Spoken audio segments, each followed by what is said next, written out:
Venezuela. La présidentielle du 20 mai ne permet pas un scrutin juste selon Macron. Macron a reçu l'ancien président de l'Assemblée nationale vénézuélienne, Julio Borges, l'ex-maire de Caracas, Antonio Ledezma, et Carlos Vello, coordinateur politique du parti Voluntad Popular. À cette occasion, il a exprimé sa profonde préoccupation à l'égard de la crise politique, économique et humanitaire au Venezuela.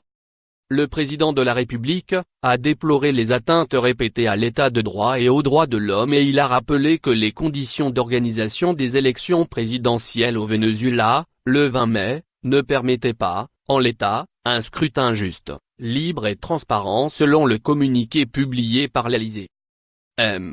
Macron a également souligné l'inquiétude de la France face à la dégradation de la situation humanitaire au Venezuela et ses répercussions sur les pays voisins, regrettant que les autorités vénézuéliennes continuent à refuser toute aide internationale.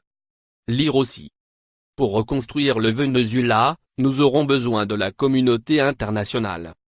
Après plusieurs étapes en Amérique latine, Borges, un des principaux dirigeants de la formation d'opposition MUD, Mesa de la Unidad Democrática, table de l'unité démocratique, a entamé en France une tournée européenne avec messieurs Ledezma et Vello, de Voluntad Popular, pour tenter d'accroître la pression internationale sur le gouvernement chaviste de Nicolás Maduro.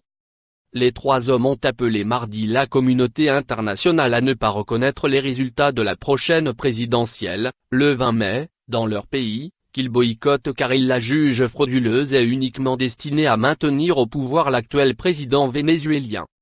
Les autorités vénézuéliennes ont appelé dans la foulée de cette déclaration Macron à respecter l'élection présidentielle. Président Emmanuel Macron, le 20 mai, des millions de Vénézuéliens éliront démocratiquement le président, nous exigeons le respect des affaires intérieures du Venezuela a écrit, sur Twitter, le ministre des Affaires étrangères, Jorge Arruza. Ce dernier a conseillé au président français de s'attaquer à la grave crise sociale et à l'immigration en Europe, au lieu de s'immiscer dans les affaires du Venezuela afin d'en obtenir un gain personnel pour sa popularité affaiblie.